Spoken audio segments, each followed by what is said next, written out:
Now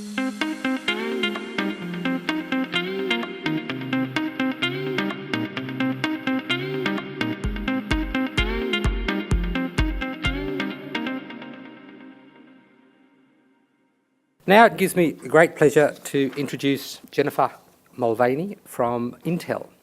And when I first met Kate Burley, who's the managing director of Intel, I sort of said, well, what the hell does Intel do in Australia? Because all the laptops come from Taiwan or somebody or other with a sticker on them, and yes, we know you make Intel chips in the US.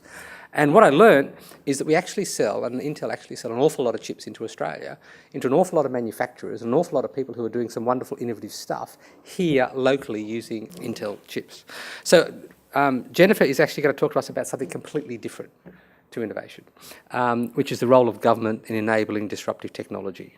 Because Intel is at the forefront of what innovation is all about. Intel is the things that happened before we actually see it way down the track. And that's the key thing, and that's the reason why I've asked Jennifer to present. So Jennifer is responsible for policy issues across Intel.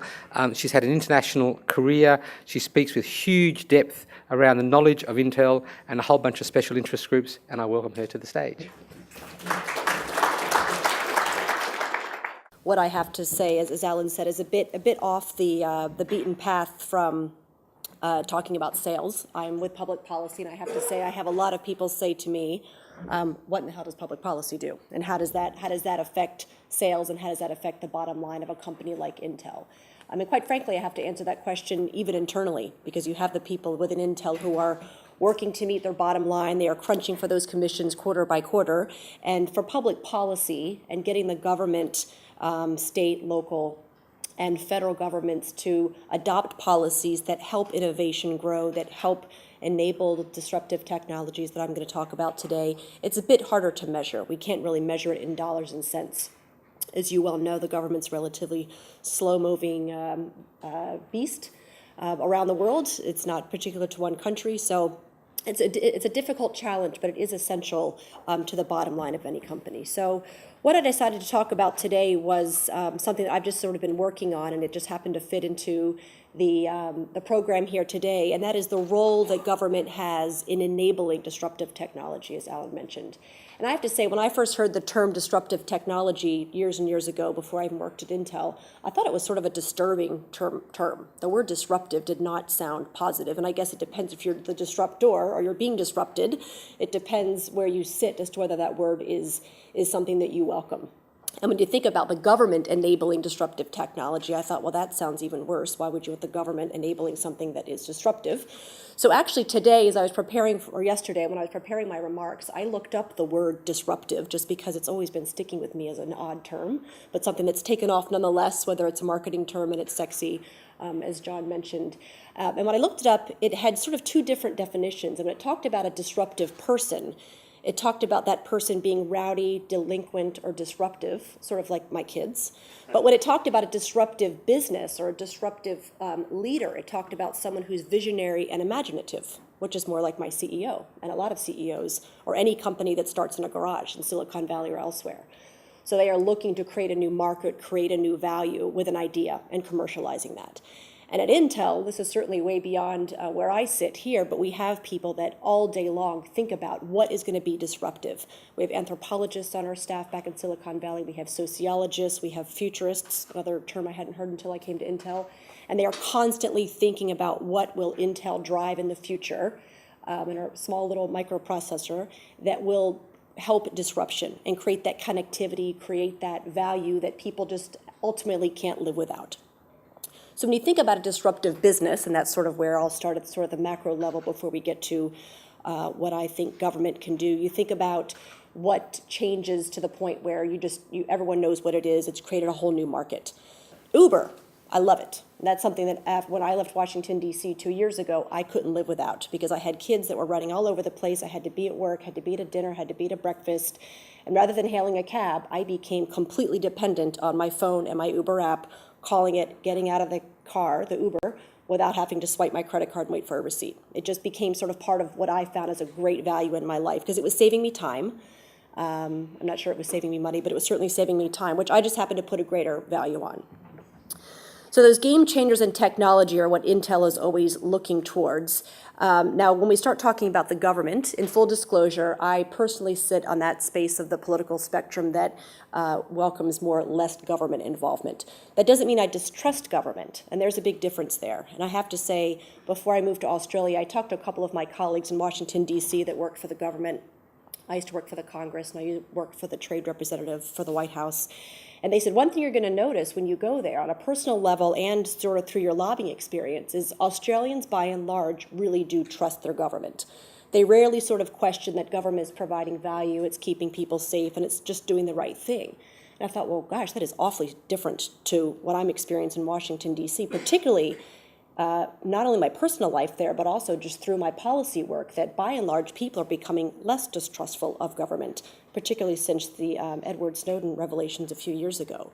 So there's always sort of this, and I think it's a healthy conversation we have about what is the role of government in protecting your security, protecting your privacy, but there has to be sort of a balance there because there is a role that government has to play, and that's what I want to talk about a little bit today. So when you talk about innovation policy, and these are terms I've had to look up as well, because these terms just sort of start flying around. Innovation policy, well, that sounds good, but what the heck does that mean? Sure, innovation is great. But what are the ingredients that make up innovation policy? And there's quite a few. If you think about innovation being sort of the cake with a cherry on top and being defined as an innovative country with an innovative economy and always moving forward. So if you take some of the areas where government can play in the ingredients of that innovation, all the baby steps that sort of make it up. Tax being an obvious one. I mean, obviously the government is in charge of the purse strings of a country in terms of whether or not it raises or lowers taxation on businesses, small businesses alike. It doesn't take much to read the papers and figure out how that can sort of favor some industries and not others. But tax is an area of policy where the government can certainly enable innovation if it gives research and development tax credits and the like, something we support and we take advantage of in the United States for sure. Privacy, gosh, we could have a full day. In fact, it is National Privacy Awareness Week or Appreciation Week here in Australia, in case you didn't know. The Special United Nations Rapporteur from Geneva is in Australia this week, meeting in Canberra, talking about sort of the global dynamics and privacy debate, which again covers everything from your own personal data to what role the government plays in protecting people from terrorism and sort of what is that balance between how much of your personal data you're willing to give up to keep you safe. Security, you probably all saw a few weeks ago, Prime Minister Turnbull revealed his cybersecurity strategy, which if you noticed, he was very careful to talk about the importance of protecting data and keeping people safe online, but in that same breath, he was talking about making sure we keep the internet free. He was really sort of striking that balance that we want to innovate to move forward, so we can't sort of lock down the internet in the name of protecting data and keeping cybercrime down. So in other words, he was saying they're not mutually exclusive goals. So there's a role for the government to play there, so you can safely innovate, safely come up with new ideas online, but you're also keeping everything safe. Spectrum is another area. We talk a lot about 5G. It's a language I don't really speak that eloquently, all the megahertz and spectrum allocations that are up in the sky, but it really is something that the government owns. The government sort of decides whether or not something is necessary to hold for purposes of national security. The Department of Defense really takes advantage of that spectrum because it's a limited resource versus how much it should give over to Telstra and the private sector to take advantage of making things connect more quickly. Intellectual property, obviously very important role of the government in protecting what people create, what they own, how they file for those patents. Intel owns 40,000 patents around the world. If we didn't have our intellectual property, we would not be where we are today. Education, a public good, the role of the government is very important there in making sure that people have the skills they need. Immigration, how many people do you bring in from other countries that have skills that perhaps you can't find in your own government, in your own country? It's a very hot debate. And then finally, I would just touch on standards and regulations, which is more of a bit of a defensive play. If something is overregulated and you just can't break through that market because the government says you can't do X, Y, and Z, you're sort of stuck. I mean, you can certainly use ways to try to lobby the government to change things, but by and large, once a regulation is in place, it's very hard to pull it back. So a lot of what companies like Intel and other companies do is try to make sure that regulations sort of don't go into place in sort of a knee-jerk reaction.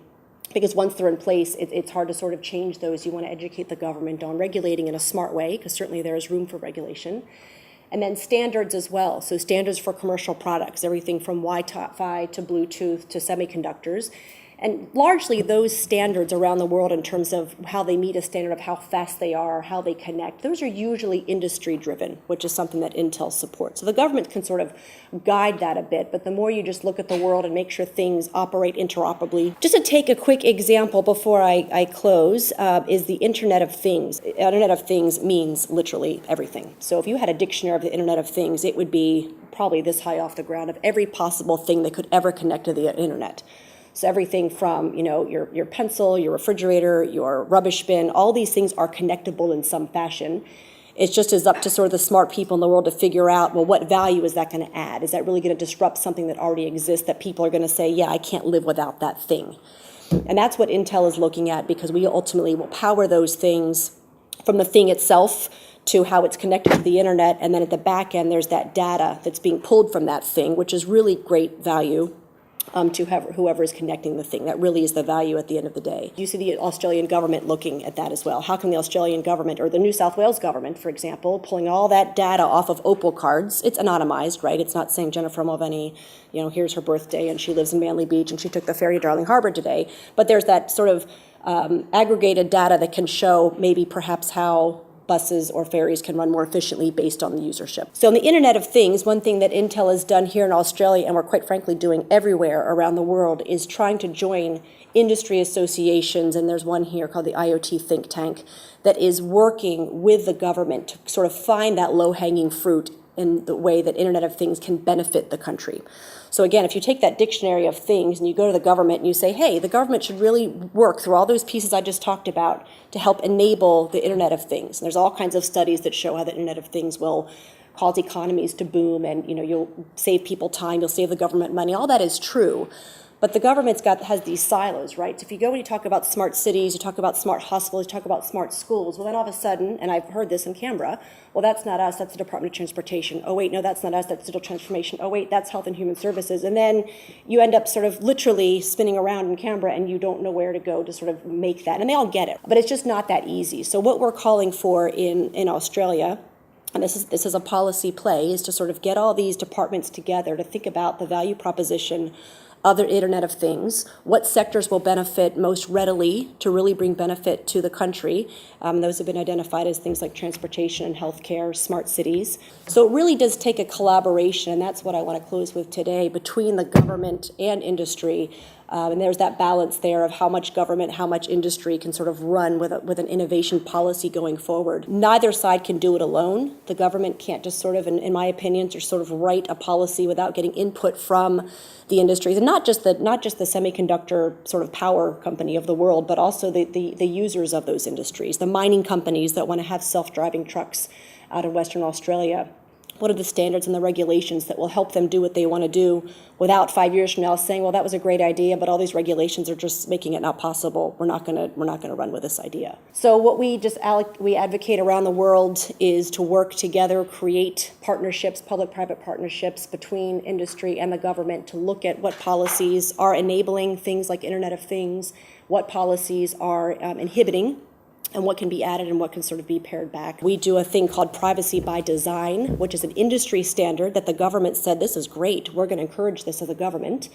And that is when anyone Intel has a thought bubble, those smart people in our labs with their lab coats on, and they have an idea about something, they cannot put pen to paper at Intel without meeting with our privacy compliance team and deciding if that product is going to comply with privacy standards throughout the world. If it doesn't meet that test, it doesn't even go pen to paper, it's dead. So that's something that the government doesn't have to mandate. That's something that we talk about to our customers. It makes sense, I see some nodding heads here, and we just do it because it's the right thing to do. And at the end of the day, if those products don't have that privacy protection, it's not going to sell, especially in this day and age. So I'll close with that. I know that was a lot. We certainly, again, could talk about any of these one issues in depth, but I hope that gave you a little flavor of the government role in technology. Thanks.